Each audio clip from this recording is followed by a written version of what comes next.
Bonjour à tous et bienvenue sur la chaîne Esquisse Miniature où dans cette vidéo je vous propose de voir comment peindre les décors imprimés en 3D, donc en résine.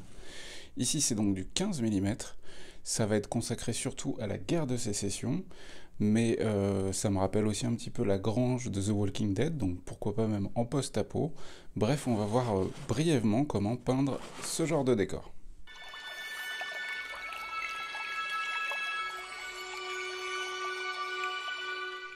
Nous voilà devant l'établi.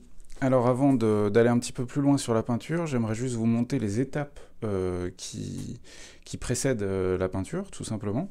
Donc au début, on part de tuiles comme celle-ci. Donc ces tuiles font à peu près 20 cm, un petit peu moins de 20 cm de côté. Elles sont toutes prévues pour pouvoir s'additionner les unes aux autres tout en se cachant un petit peu grâce à l'espèce de zébra qu'il y a tout le long là. Donc tout ça, toutes ces tuiles-là, elles ont été imprimées en FDM, en dépôt de filament. Une tuile comme celle-ci, avec une densité de remplissage de 20%, sort en un peu moins de 3 heures, avec une vitesse de 80 mm/s. Ça revient, en coût de revient, à moins de 60 centimes la plaque. Donc plaque de 20 cm de côté, pour le moment complètement vide. Et en fait l'idée, ça va être simplement au départ de venir y ajouter votre décor. Alors là, c'est extrêmement simple. Le décor, on va le coller à la position qu'on souhaite sur la plaque.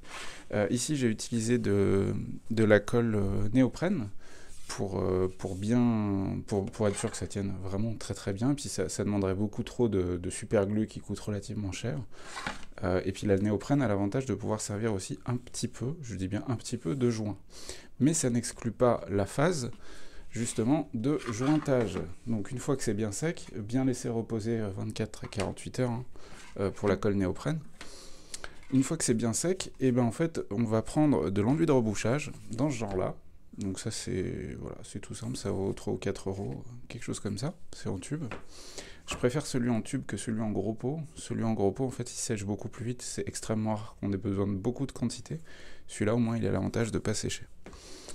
Donc là, cette étape-là, c'est pareil, je ne vais pas vous la montrer non plus, c'est extrêmement simple. On va venir appliquer un petit peu d'enduit de rebouchage tout autour, et ensuite avec une spatule comme celle-ci, on va essayer de l'étaler pour éviter en fait, qu'on voit cet écart qu'il peut y avoir à certaines zones d'imperfection, soit du print, soit... voilà, parce qu'il ne faut pas oublier que l'impression 3D a été réalisée à l'envers, les supports étaient en dessous, donc c'est pas parfaitement plat.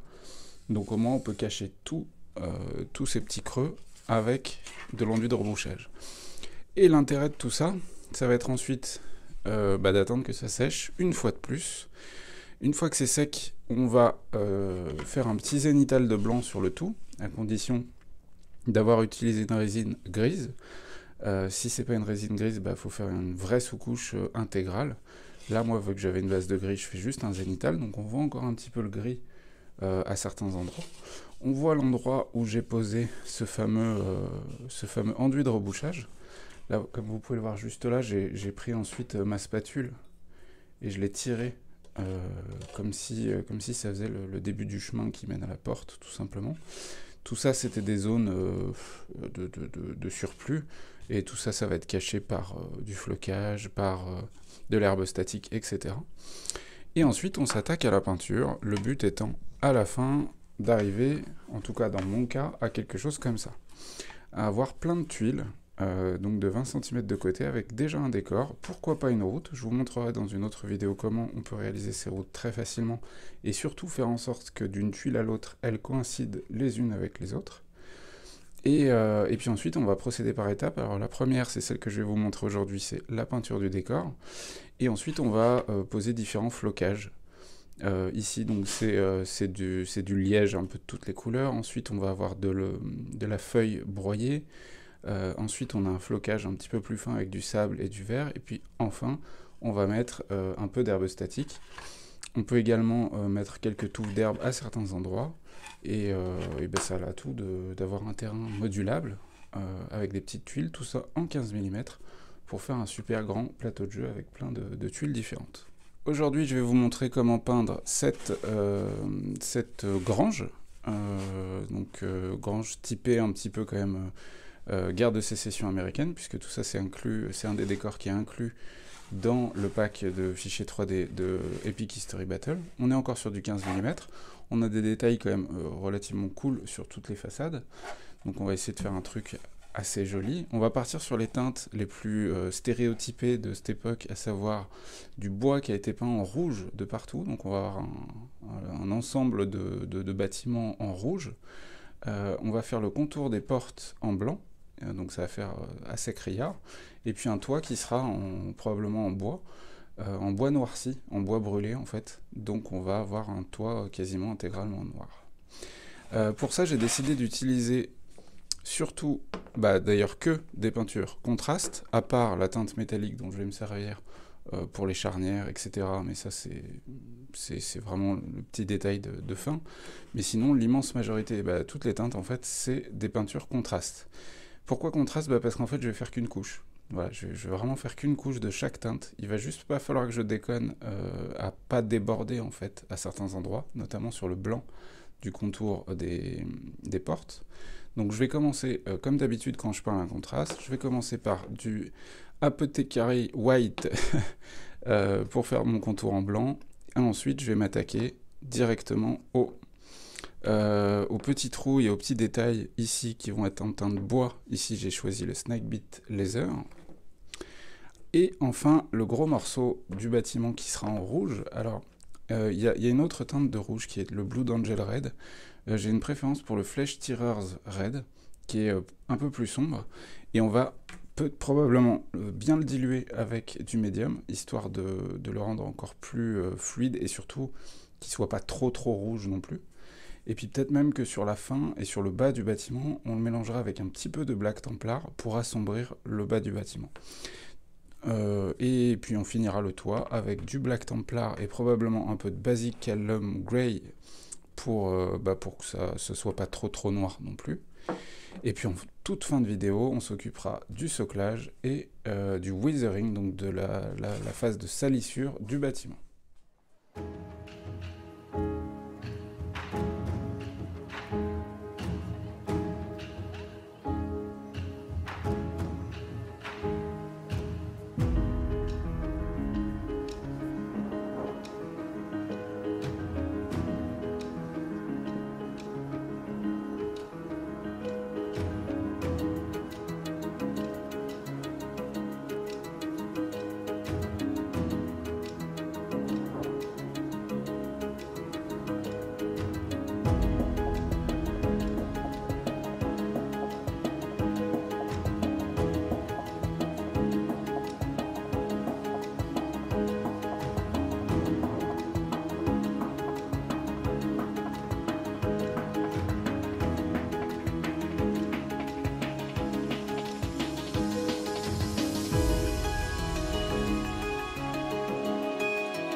Avant de clôturer, n'oubliez pas que vous pourrez retrouver tous ces fichiers 3D, alors soit sur My Mini Factory si ce sont des projets que j'ai déjà sortis, comme par exemple les décors Seconde Guerre mondiale, ou alors sur Game on Tabletop, probablement actuellement en financement participatif, et c'est des fichiers 3D qui seront téléchargeables normalement fin février.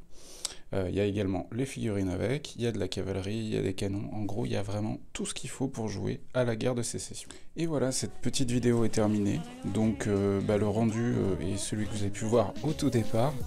Donc moi c'est vraiment ce que je souhaitais faire pour me faire un terrain parfaitement modulable, tout en 15 mm, donc on peut voir que l'échelle match très bien. Et tout ça est modulaire, c'était vraiment le point le plus important. Et le but, c'est de se créer un décor, une table de jeu à chaque fois complètement différente. Donc j'espère que cette petite vidéo vous a plu. Et puis comme d'habitude, je vous souhaite bonne peinture et bon jeu. Et on se retrouve très vite pour des nouvelles vidéos. Ciao ciao.